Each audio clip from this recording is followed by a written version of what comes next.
꽃보다 아름답죠. 살아있는 생명이라서 그렇게 아름답습니다. 우리 정면이 너무너무 아름답습니다. 태어나서 처음 보는 그 처음 맞이하는 우리의 그 설레는 마음. 그렇죠? 이렇게 저렇게 이쁠 수가 있어요. 자, 오늘은 고난주일이라고도 부르고 종려주일이라고도 부릅니다. 이제 앞으로 일주일 뒤면 이제 부활주일을 맞이합니다. 사람이 부활주일을 기다리는 이유, 기독교가 기독교인 이유, 예수만이 오직 우리의 길을 인도하시는 이유, 부활이 있기 때문이죠. 새로 태어남이 있기 때문입니다. 자, 오늘은 바나바, 예수쟁이의 또 다른 이름이라는 제목으로 말씀 은혜를 나누고자 합니다. 이야기 나눔부터 먼저 출발을 합니다. 이야기 나눔을 한번 보시면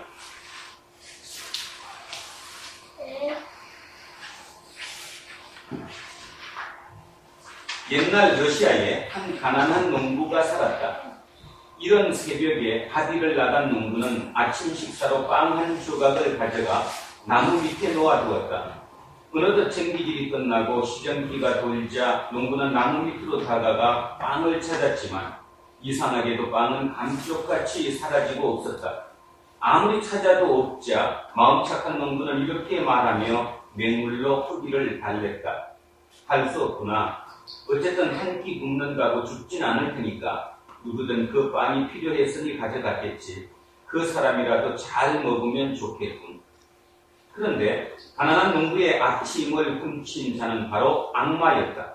악마는 농부가 죄를 짓게 만들려고 빵을 훔쳤는데 가난한 농부는 빵 도둑에게 욕을 퍼붓기는커녕 오히려 축복을 내리며 자신의 허기를 달랠 뿐이었다. 당황한 악마는 이 일로 대악마에게 야단을 맞게 되었다. 악마다운 지혜가 부족했다는 대악마의 꾸지람에 이번에는 다른 술책을 간구했다. 악마는 농부의 빵을 훔치는 대신에 농부의 빵을 늘려주기로 했다.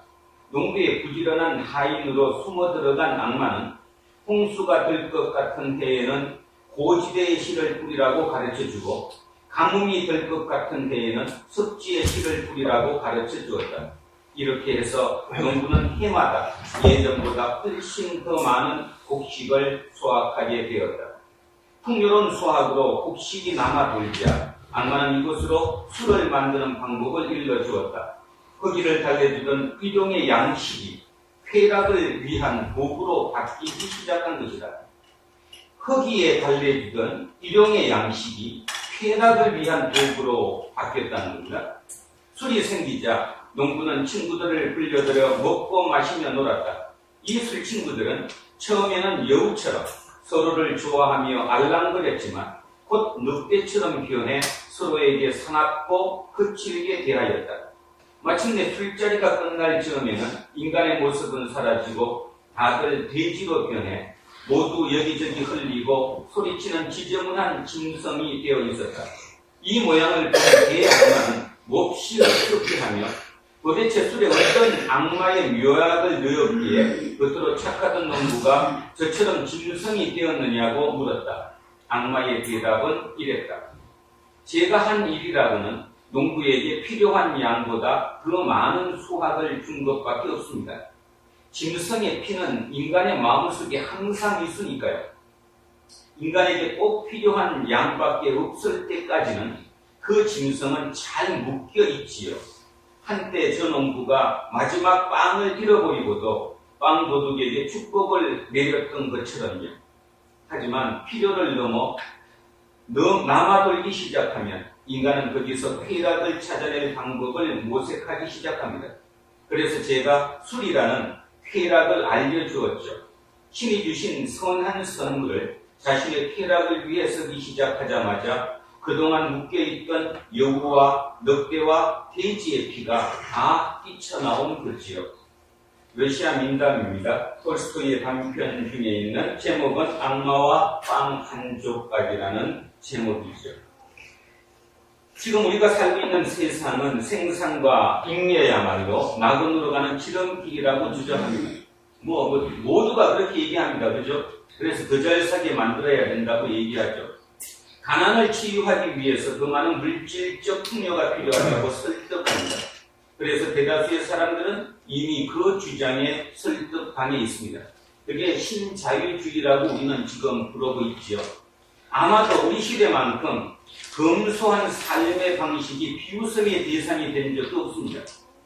저희 어른에도 제가 어렸을 때만 해도 참 검소한 삶을 날마다 배웠고요. 또 주변에서도 그렇게 가르쳤습니다. 우리 할아버지 할머니들은 검소함이 옳은 진리라고 가르쳤고요. 그렇게 훈련을 시키셨어요. 요즘 절대로 안 시킵니다. 그렇죠? 검소를 시키는 게 아니라 얼마큼 내가 너한테 더해주는가를 과시하죠. 모두가 그렇습니다. 할아버지도 그렇고 아버지도 그렇고 엄마도 그렇고 자식에게 무언가를 더해주고 싶어 하지 부족한 검소를 가르치지 않습니다. 시대가 불과 3, 40년 만에 이렇게 변했다는 것이지요. 우리 시대만큼 필요와 잉여의 기준이 달라졌습니다. 어디까지가 필요한 거고 어디가 남는 것이라는 기준이 모호해버렸어요. 또 하나, 소비와 낭비의 경계가 흐려졌습니다. 어디까지가 소비하는 것이고 어디까지가 낭비하는 것인지 우리는 정확하게 구별하지 못합니다. 오늘 고난주일날 제가 여러분에게 말씀드릴 수 있는 것, 하나님의 말을 덧입혀서 할 수 있는 것 기억하시기 바랍니다. 풍요와 잉여의 시대인 지금 우리는 오히려 영혼은 타락했고요. 사회는 지옥으로 변해 가고 있습니다. 우리는 오늘 저렇게 뜻보다 아름다운 우리 정년이에게 세상을 물려줘야 할 의무가 있는데, 그렇죠? 가장 중요한 것은 사람들은 누구나 얘기합니다. 왜 삽니까? 내 삶의 목표, 내 삶의 기준, 내 삶을 채팅해주는 것은 자녀다, 자식이다 이렇게 얘기합니다. 누구든 그렇게 얘기합니다. 그리고 아무리 악한 사람일지라도 결국 그 사람의 삶의 기둥이 되는 디딤돌, 힘, 이것은 지탱하는 힘은 자식이죠. 그래서 자식이 잘 되면 같이 기뻐하고 자식이 안 되면 같이 한없이 우울해집니다. 죽고 싶기도 하죠. 그리고 자기 삶이 잘못됐을 것이라고도 얘기합니다. 그것입니다. 결국 인간의 삶이 그것인데 문제는 우리는 주는 것이 풍요한 것이 잉여가 넘쳐나는 것이 자식을 위한 길이라고 생각하면서 살아왔습니다. 대표적인 세대가 우리 장로님 세대고 그 다음 이어받은 세대가 저희 세대입니다. 그리고 다음 세대가 이제 밑에 지금 내려가고 있죠. 밑으로 내려가면 내려갈수록 이제 그게 또 허술해져 버립니다. 오늘 아침 뉴스를 보셨는가 모르겠는데 우리나라 국회의원들의 평균 재산이 한 36억 정도 된다고 그러네요. 일반 평균 국민들의 12점 몇 배라고 나와 있습니다. 12배가 넘습니다. 그 기사의 기록에 이렇게 기자가 썼습니다. 과연 그 사람들이 일반 국민의 평균 재산보다 12배 이상 많이 가진 그들이 과연 12배 적게 갖고 있는 일반 국민들의 민심을 읽을 수 있을까? 저는 없다고 생각합니다. 왜냐하면 우리 자신을 돌아보면 알거든요. 내가 이 위치에 있으니까 지금 내 눈으로 이게 보이는 거지 내가 이 위치 아니면 절대로 그게 안 보여요. 그러면 예수님이 왜 내려오셨는가? 왜 고난으로 밑으로 오셨는가에 대한 정확한 답이 나오는 겁니다. 왜 오셨죠? 눈높이를 맞추기 위해서요. 눈높이를. 오늘 진짜 신경 써야 합니다. 지난 한 주간도 여러분 머릿속에 어떻게 하면 월급 조금 더 받을까? 어떻게 하면 돈 조금 더 벌까? 어떻게 하면 내 자식한테 뭐를 하나 더 사줄까 생각하셨다면 진짜 바꾸셔야 한다는 것입니다. 그것이 성경이 얘기하고 있는 메시지라는 것이에요. 오늘 이 얘기 마치 민담, 이 민담의 얘기. 이 민담의 얘기를 이번 고난주간, 내일부터 출발해서 토요일까지 고난주간 매일 한 번씩 읽어보시면서 삶을 돌아보시기 바랍니다. 제가 하건하던데 다음 세대에 내가 그렇게 열심히 잘해준 모든 풍요를 다 해준 모든 자기 원함을 다 맞춰준 그 자녀가 아니라 뭔가 결핍되고 뭔가 밑바닥을 알았던 그가 행복하게 살 것입니다. 틀림없습니다. 그거는 절대로 이렇게는 못 간다는 거죠. 이렇게는 가지 못한다는 것입니다. 자, 그래서 오늘 뭔 얘기부터 출발하고 싶으면 누가복음 19장에 삭개오를 한번 다시 보고자 합니다. 왜 그것이 중요한가? 이 얘기와 밀접해 있기 때문이지요. 자, 누가복음 19장 한번 보시기 바랍니다. 제가 읽겠습니다. 누가복음 19장입니다. 자, 128쪽에 누가복음 19장에 삭개오 얘기가 나옵니다. 제가 읽어보지요. 예수께서 여리고로 들어가 지나가시더라. 삭개오라 이름하는 자가 있으니 세리장이요 또한 가장 중요한 말 나왔어요. 뭐죠? 부자입니다. 돈이 많습니다. 그가 예수께서 어떠한 사람인가 하여 보고자 하되 키가 작고 사람이 많아 할 수 없어 앞으로 달려가서 보기 위하여 돌 무화과 나무에 올라가니 이는 예수께서 그리로 지나가시기에 됨이더라. 예수께서 그곳에 이르사 쳐다보시고 이르시되 삭개오야 속히 내려오라. 내가 오늘 내 집에 유하여야 하겠다 하시니 급히 내려와 즐거워하며 영접하거늘. 완전히 흥분했어요. 지금 생각지도 못했던 일이 자기한테 벌어졌으니까. 그랬더니 삭개오가 자, 무사람이 보고 수군거려 이르되 저가 죄인의 집에 유하여 들어갔도다 하더라. 삭개오가 서서 주께 여짜오되 주여 보시옵소서 내 소유의 절반을 가난한 자들에게 주겠사오며. 자, 전 재산의 반을 가난한 사람에게 준다고 했어요. 만일 누구의 것을 속여 빼앗은 일이 있으면 4갑절이나 갚겠다. 100만원 빼앗았으면 얼마로 돌려주겠다? 400만원을 돌려주겠다. 자, 결론. 삭개오 돈 하나 더 남을까 안 남을까요? 삭개오가 자기 재산 10%도 남을까 안 남을까요? 안 남죠. 왜냐하면 확실히 뺏은 건 확실하니까. 그죠? 반을 줬어요. 나머지 반을 뺏은 사람한테 4배로 갚아준다고 했으니까 절대로 삭개오는 없어지는 거죠.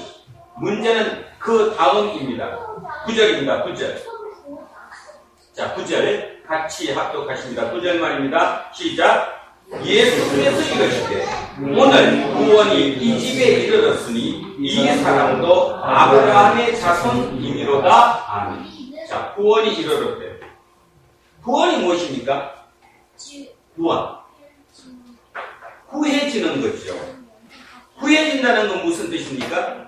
누군가에게 묶여있는데, 사로잡혀 있는데 그 사로잡혀 있는 대상으로부터 내가 벗어나는 것, 그것이 구원이지요. 삭개오의 구원은 무엇입니까? 삭개오가 지금 누구에게 사로잡혀 있습니까? 네? 돈. 요새 친구가 많아요. 돈에 사로잡혀 있는 거죠. 이런 얘기 들으면 여러분 식상하겠지만 깊이 한번 생각해 보시기 바랍니다. 삭개오의 온 머릿속에는 돈입니다. 돈. 그래서 세리장이 되고요. 그 돈이 붙으면 뭐가 붙어요? 권력이 붙는 거죠. 명예가 붙는 거고 어떤 인정의 욕구가 붙는 것입니다. 이 모든 것이 꽉 지금 삭개오를 잡고 있었는데 삭개오가 자기를 붙들고 있던 돈을 놨어요. 그래서 뭐가 일어난 것입니까? 구원이 일어난 것입니다. 구원. 삭개오의 구원은 다시 얘기하는데 예수님이 있었다고 구원이 아니고 삭개오를 붙잡고 있던 돈으로부터 삭개오가 벗어난 거예요. 그래서 구원이 일어난 것입니다. 구원이. 우리의 구원 또한 마찬가지입니다. 제가 이걸 묵상하면서 생각해 보건데 지금 신자유주의 시대의 이 21세기를 살아가는 모든 사람들은 모든이라고 했어요. 하나도 예외 없이 모든 사람들은 자본의 노예로 잡혀 있습니다. 물질의 노예에 잡혀 있죠. 그러면 지금의 구원은 무엇일까요? 그거로부터 벗어나는 거예요. 그것이 구원이다라는 거지요. 자, 오늘의 얘기도 똑같습니다. 오늘의 본문으로 들어가면 오늘의 본문도 한번 보시기 바랍니다. 오늘의 본문도 자, 오늘은 앞쪽은 제가 지난번에 했기 때문에 뒤에 바나바로 넘어갑니다. 자, 바나바 한번 보세요. 이쪽으로. 자, 구브로에서 난 레이족 사람이 있는데 이름은 요셉이라. 자, 여기부터 이제 뭐랍니다. 이름은 요셉이래요. 사도들이 일컬어 바나바라고 하니 바나바는 뭡니까? 그러니까 별명입니다. 별명. 그죠? 별명을 바나바라 부른다 이런 말이에요. 근데 바나바라는 뜻이 뭐냐? 위로의 아들이다. 또 한 가지 있습니다. 여기서는 안 나와 있는데 격려의 아들이다. 위로하고 격려하는 거. 위로하고 격려하는 사람을 뭐라고 부른다? 바나바. 위로하고 격려하는 사람이 바나바예요. 그러면 이양비 격려하는 게 뭐예요? 위로하는 건 뭐예요? 자, 위로하는 건 격려하는 거고, 격려하는 건 위로하는 거. 결론적으로 격려하다 이런 뜻은 뭐야? 남을 세워주는 거죠. 내가 아닌 타인을 세워주는 것이 격려하는 것입니다. 내가 쓰는 것이 아니라. 자, 우리의 목적으로 다시 돌아옵니다. 우리는 누가 쓰려고 하죠? 내가 쓰려고 하잖아요. 내가 써야 된다고 생각하잖아요. 아니라는 겁니다. 내가 쓰는 게 아니라 남을 세워주는 거, 그 격려하는 사람, 위로하는 사람, 그 사람을 우리는 뭐라고 부른다? 바나바라고 부른다 그랬어요. 자, 그러면 오늘 설교 제목이 뭐였습니까? 움직이지 말고. 오늘 설교 제목이 뭐예요? 바나바, 예수쟁이의 또 다른 이름이라고 얘기 제가 붙였습니다. 예수쟁이의 또 다른 별칭, 다른 이름이 바나바다. 예수쟁이는 격려하는 사람이에요. 남을 세워주는 사람이다. 이런 말이죠. 내가 쓰는 것이 아니라 남을 세워주는 거예요. 남을 세워주면 그 남이 나를 세워주는 거예요. 자, 다시 한번 제가 자주 예를 드는 거, C.S. 루이스의 지옥과 천국의 이혼 얘기를 다시 한번 하겠습니다. 자주 예를 드는 거 한 번만 더 얘기를 하면, 자, 지옥에 갔습니다. 그랬더니 어떻다고요, 지옥에? 산의 진미를 상에다 쌓아놓고 식사 시간인데 전부 다 어떻게 한다고? 1m가 넘는 젓가락으로 자기가 먹으려고 하다가 아수라장이 됐다고 했죠? 그래서 전부 다 쪼글쪼글 굶고 앉았다. 그것이 지옥이라고 얘기했습니다. C.S. 루이스의 얘기입니다. 변정가인. 자, 천국에 갔더니 똑같습니다. 산의 진미를 쌓아놓고 똑같은 식사 시간인데 거기는 그 1m가 넘는 젓가락으로 집어서 누구를 줘요? 서로 남을 먹여주는 거죠. 기독교는 그것입니다. 기독교는 남을 먹여주는 것, 남을 세워주는 것. 그 남을 세워주는 사람을 뭐라고 부른다고요? 바나바. 바나바는 원래 이름이 요셉이라는 겁니다. 자기 이름은 요셉인데 그 사람의 별명이 바나바라는 거지요. 자, 바나바. 그래서 오늘 바나바를 일단 한번 쫓아가 보겠습니다. 바나바가 누구이냐? 바나바가 누구예요? 구브로 사람입니다. 구브로라고 우리 성경에 나와 있는 이 구브로는 지금의 키프로스라고 하는 곳인데 터키 옆에 있는 섬이죠. 그 키프로스 사람이에요. 그러니까 결론은 뭔 말입니까? 저 사람은 유대인이 아니라는 거, 유대 사람이 아니에요. 자, 키프로스 사람 바나바입니다. 요셉입니다. 이 요셉이 어디 와서 살고 있었겠어요? 예루살렘에 와서 살고 있습니다. 되게 부자였던 것 같아요. 이 분의 누이가 누님이겠지. 누님이 누굴까요? 마리아. 어떤 마리아? 마가의 다락방 마리아. 마가의 어머니죠. 마가의 어머니 마리아가 요셉의 누나예요, 누나. 그러면 우리가 알잖아요. 마가의 다락방이 몇 명이 모일 수 있는 곳이었죠? 성경에 나온 것만도 120명이 모여있는 공간이면 여기보다 더 크잖아, 그죠? 그러니까 집이 굉장히 컸다라는 얘기가 그 정도로 부유했다는 얘기고. 자, 그 바나바, 그가 오늘 첫 번째 한 일, 자기 밭이 있는데 그 밭을 팔아서 그 값을 가지고 사도들의 발 앞에 들리고 뭐를 버렸어요? 돈을 버렸습니다. 이 얘기를 성경에 있는 얘기로만 한마디 들어도 안 돼요. 아, 그때는 그렇게 버렸겠다. 그 뜻이 아니고 정확한 의미를 봐야 됩니다. 바나바가 실제로 지금 자기 돈을, 경제적인 저 욕구를 지금 버린 거죠. 자, 그 다음에 중요한 거. 그 다음에 한 일이 뭐였냐 하면, 자, 사도행전 12장으로 한번 가보겠습니다.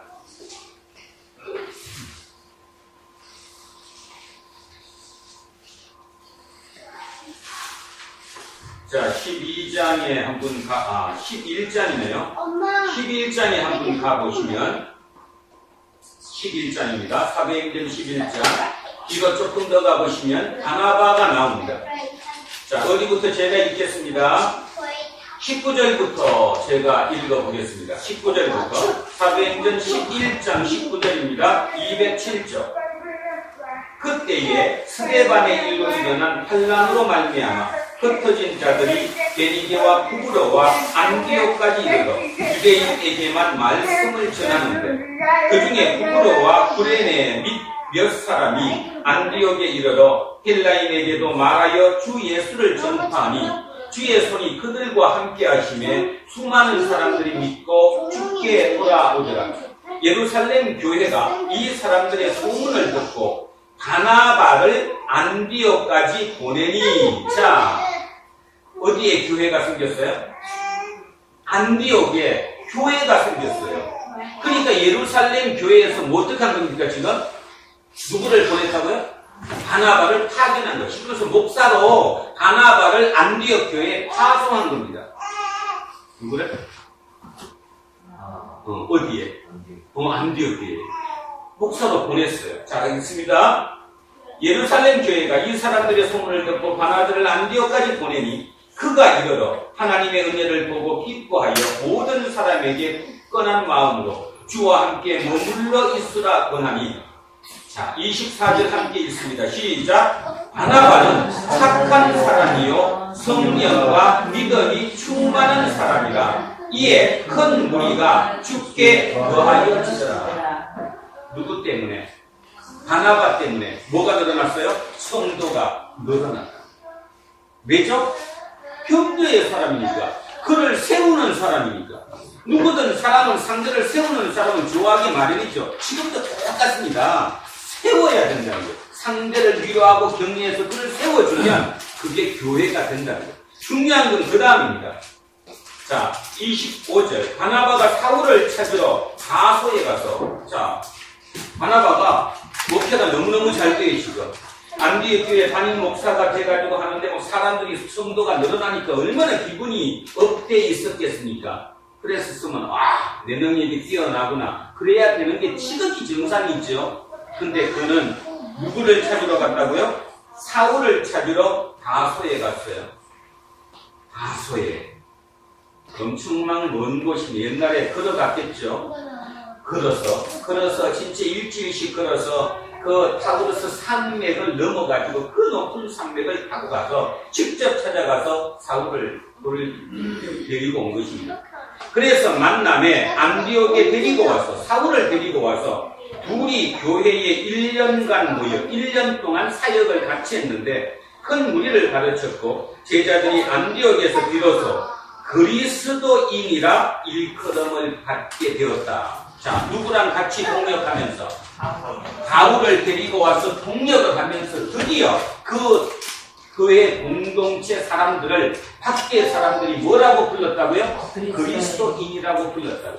우리 말로 하면 뭐라고 불렀다고? 이제 예수쟁이로 불렀다는 거예요. 그런그 공동체 주변 사람들이 우리를 보고 저 사람들은 진짜 예수쟁이야 하게 만들어야 된다는 거죠. 그거 이후에는 아무것도 없다는 겁니다. 그것이라는 거죠. 그거. 자, 그렇게 만든 사람이 누구라는 겁니까? 바나바라는 거예요. 그러니까 바나바는 철두철미하게 자기를 위한 삶이 아니라 남을 위한 삶을 사는 거죠. 바로 그 얘기입니다. 남을 먹여주는 삶, 그것이 바나바의 삶이라는 거예요. 그러니까 기독교회의 공동체는 바로 그것이었고 예수쟁이의 또 다른 이름은 바나바가 되어야 되는 것은 확연한 거죠.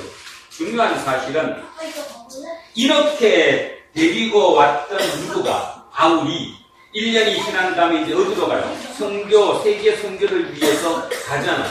1차 전도 여행을 할 때 누구를 데리고 갔느냐 하면 마가를 데리고 갔거든요. 아까 마가가 누구라고 했죠? 바나바의 생질입니다. 그죠?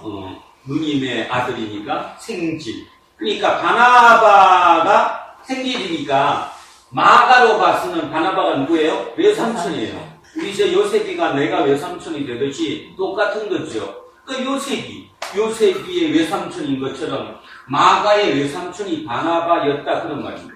그러니까 그 바나바를 데리고 이제 1차 선교여행을 갔는데 여러분 아시는 것처럼 마가가 그 중에 돌아와 버렸죠.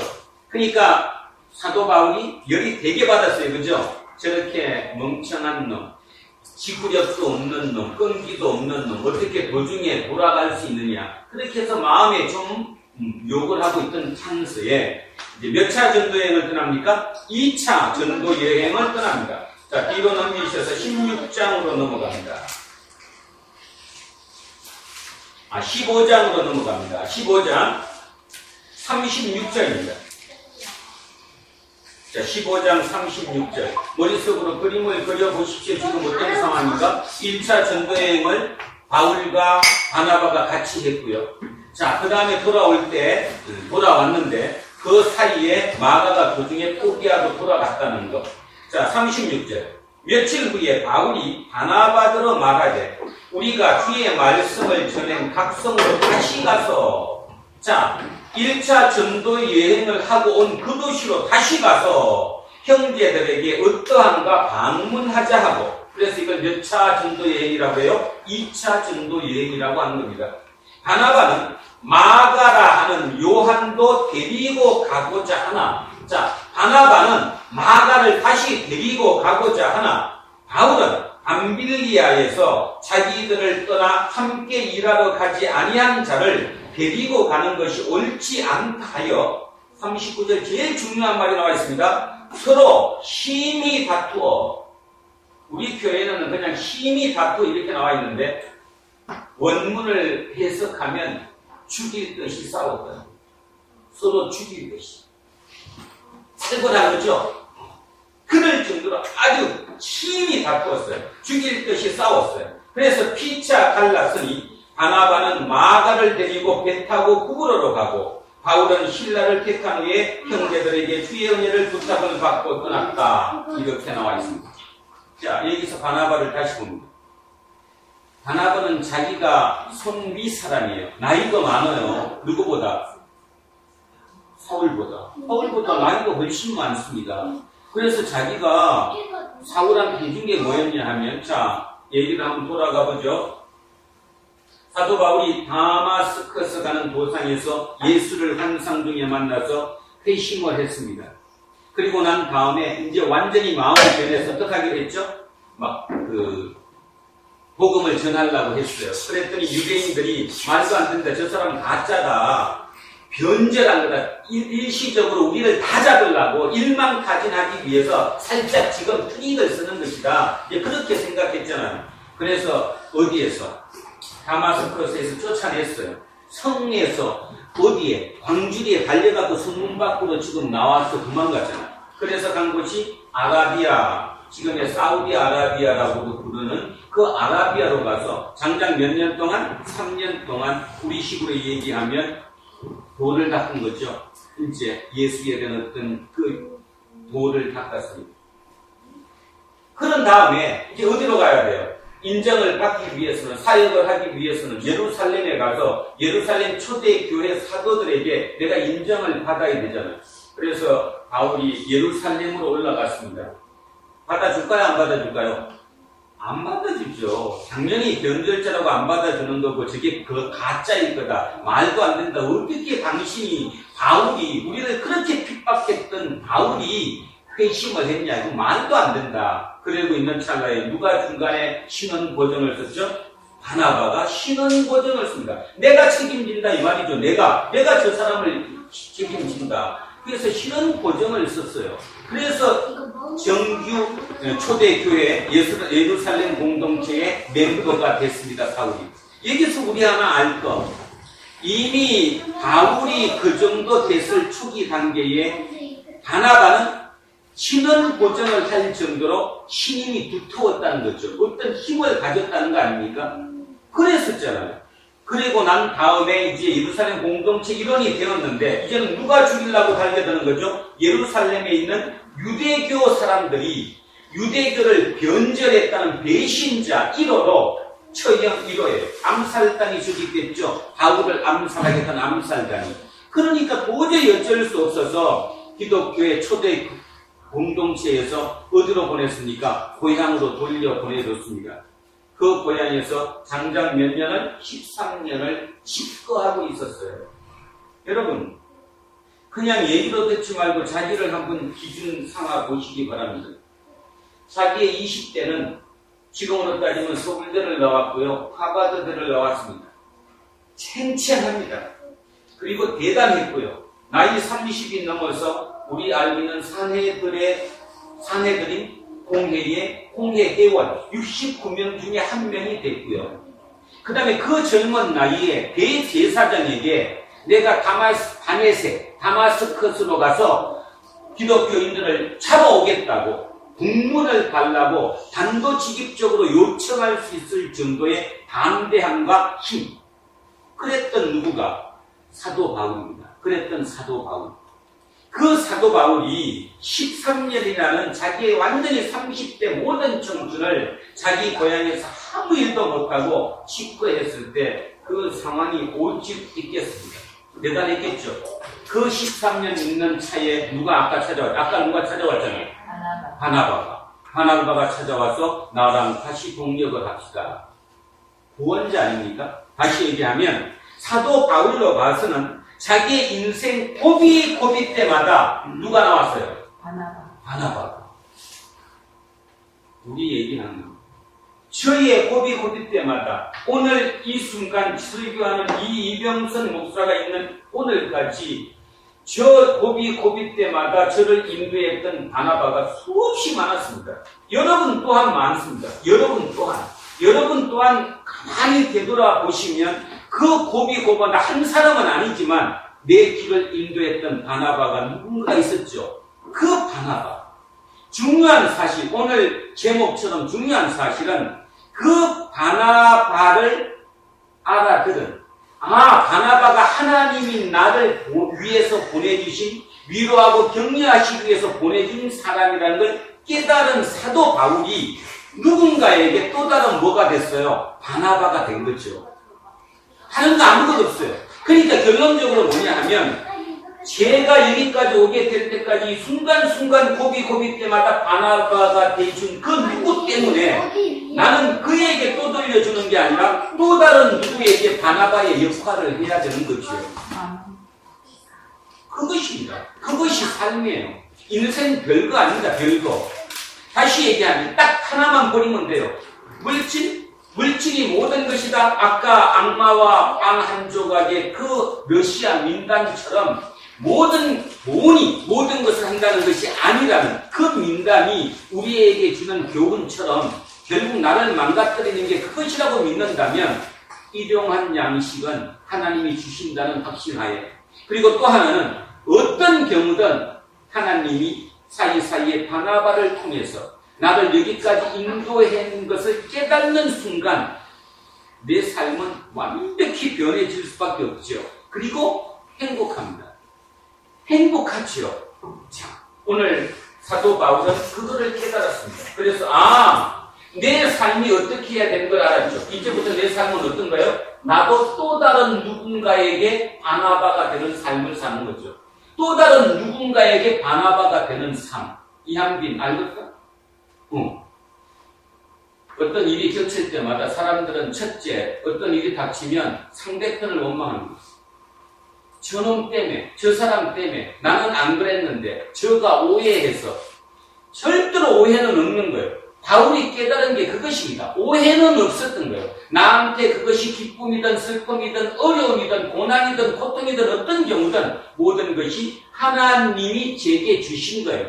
내가 기쁠 때는 어쩌면 누군가의 바나바를 하나님이 주셔서 나를 위로해 주셨고, 내가 슬프거나 또는 고난 중에는 내 이 고난을 통해서 누군가에게 바나바 역할을 한 것이라고 믿은 거죠. 삶이. 그죠? 누군가에게 바나바 되어준다는 게 쉬워요, 어려워요? 어렵습니다. 고통입니다, 어찌 보면. 그것이 꼭 물질적이 됐든 그건 아니더라도 정신적으로도 열받거든요. 많습니다, 그죠? 여러분, 오늘 여러분 있게 만든 그 바나바가 누군가 한번 기억해 보십시오. 굉장히 좋은 사람도 있었던 반면 이갈린 사람도 있었어요. 근데 그 이갈린 사람 때문에 오늘의 내가 있는 거예요. 그죠?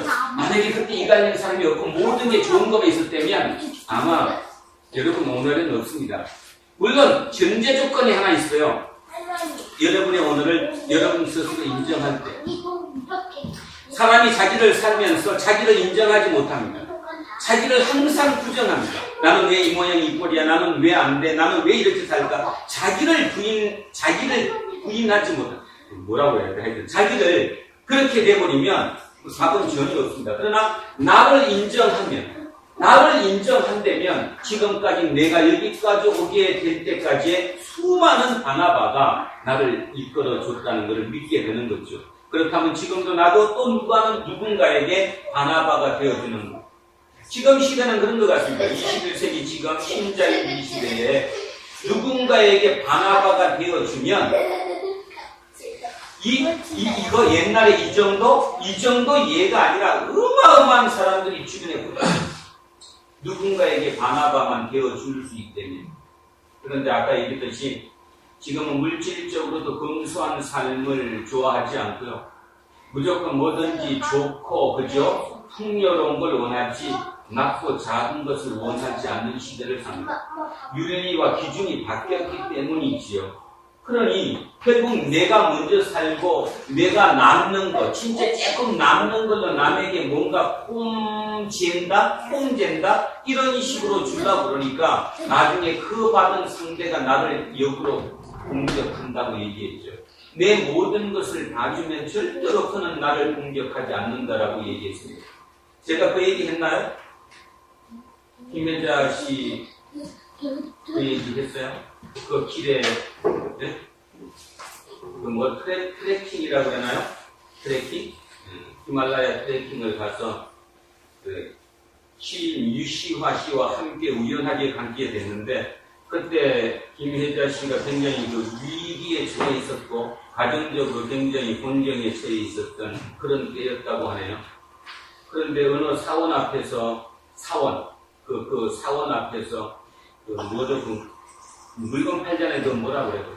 수산물 같이 무엇을 파는 사람들이 쭉 카트만두 앉아 있는데 유시아 씨는 그냥 쳐다보고 이렇게 지나갔는데 뒤를 돌아보니까 김혜자 씨가 없어졌잖아요. 그래서 찾아봤더니 거기 있는 어떤 젊은 아주머니 그 옆에 앉아갖고 그분 손을 잡고 같이 울고 있더래요.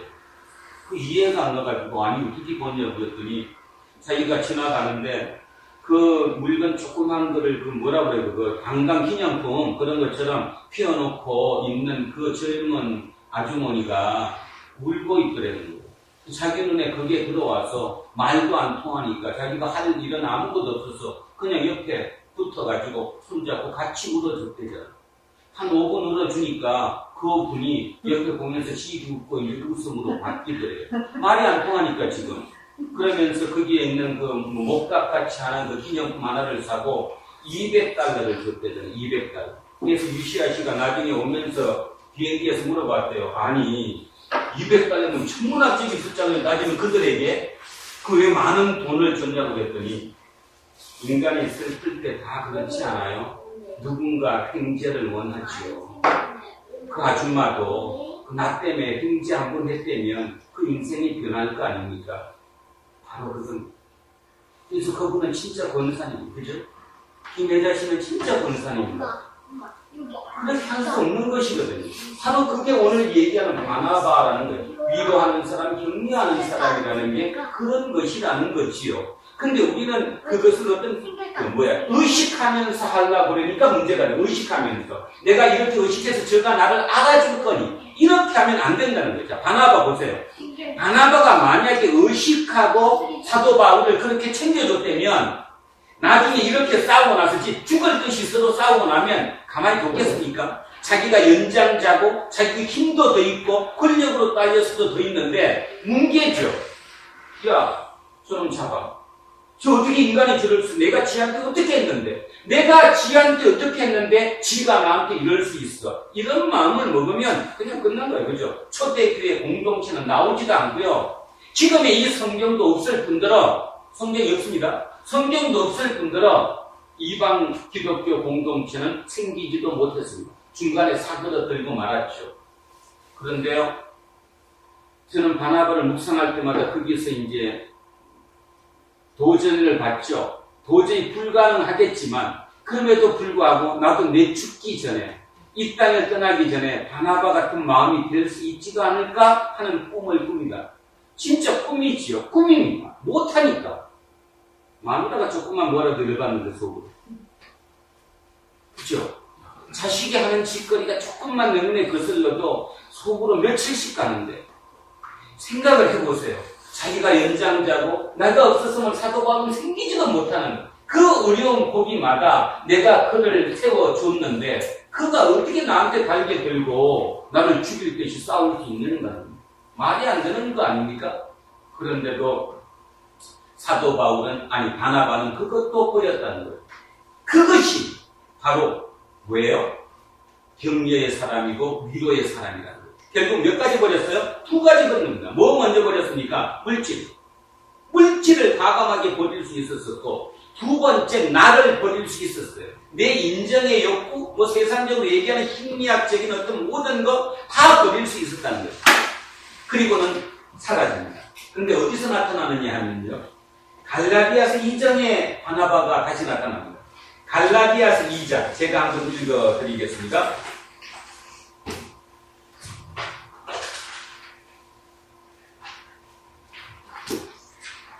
자, 갈라디아서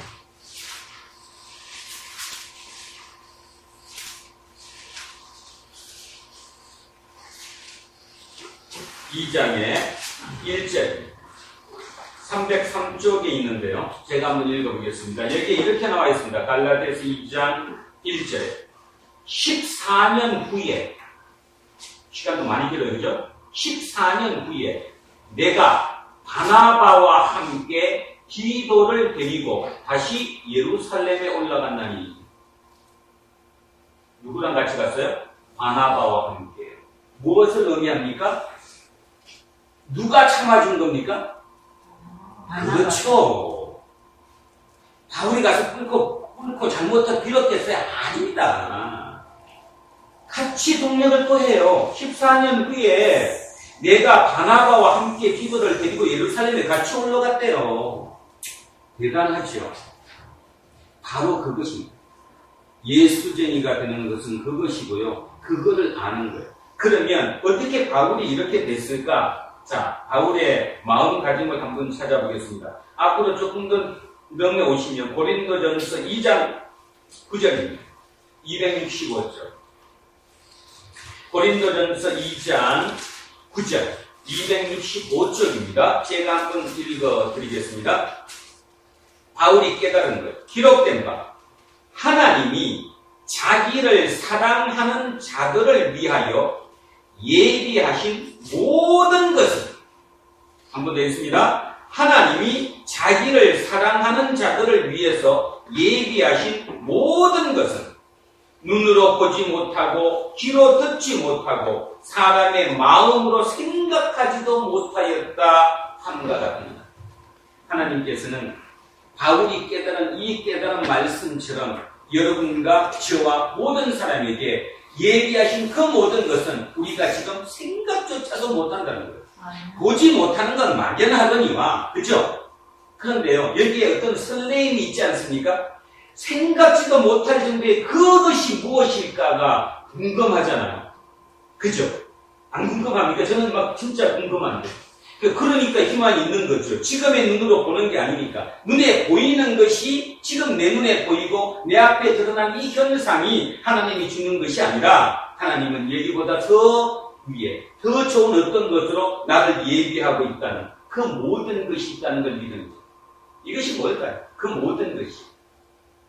그러면 두 가지가 있어요. 첫째, 이렇게 생각할 수 있습니다. 아, 그 모든 거, 혹시 나중에 우리 박세민 집사님 같은 거 이렇게 생각할 수 있겠죠.